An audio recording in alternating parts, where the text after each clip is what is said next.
आ गया बढ़िया सा स्टिंग। आज के चार्ट जीपीटीज। सबसे पहले तो Nifty IT 200 day moving average का ब्रेकआउट और थोड़ा सा करेक्ट हुआ था ये। पिछली बार देखिए 200 डे मूविंग एवरेज पे जाकर ये नीचे आ गया था। इस बार ये 200 डे मूविंग एवरेज के ऊपर जाकर मुझे लग रहा है सेटल होने के लिए तैयार है। और अगर ऐसा हुआ तो 25 फरवरी के बाद पहली बार हम 200 डे मूविंग एवरेज के ऊपर बंद हो रहे हैं और एक बड़ी बेयर मार्केट आईटी में शायद खत्म होने के साइंस हैं। आईटी में शानदार ब्रेड थी कल भी।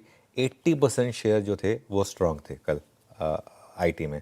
By the way gift Nifty धीरे धीरे थोड़ा सा फीका पड़ रहा है। वो थोड़ा सा आई थिंक शायद प्रॉफिट बुकिंग लोग कर रहे होंगे, लेकिन लेट्स सी।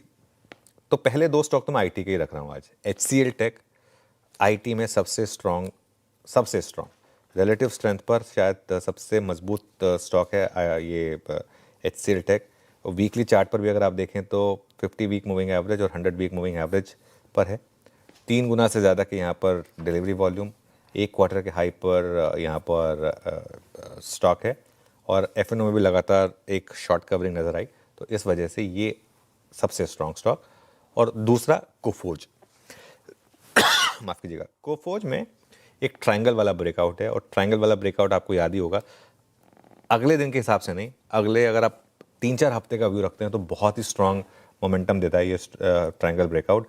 कल डबल से ज़्यादा डिलीवरी वॉल्यूम थे और एक क्वार्टर के हाई पर यहाँ पर स्टॉक पहुँचा है। तो इस वजह से ये एक और स्टॉक है जो आज मेरे रेडार पर आया। और फाइनली चार्ट जीपीटी 1 का एक और स्टॉक ICICI बैंक। यहाँ पर देखें अगर आप तो एक रिवर्सल के साइन है। कल डे हाई पर बंद हुआ है ये स्टॉक। कल जो आखिरी में मूव आया वो ICICI बैंक की कट से आया और यहाँ पर 50 डे और 200 डे मूविंग एवरेज इसने क्रॉस किया है स्टॉक ने। और कल 80% शेयरों की यहाँ पर डिलीवरी हुई है और एफएनओ में भी शानदार शॉर्ट कवरिंग हुई है। तो इस वजह से ये स्टॉक्स आपके रेडार पर। स्टैंडर्ड डिस्क्लेमर, अगर आप बाय या सेल करें तो अपने फाइनेंशियल एडवाइजर्स कंसल्ट करें। और इसके अलावा 3 और स्टॉक हैं जो हम चार्ट जीपीटी 2 में डिस्कस करेंगे 9 बजे के शो में। भरमार है।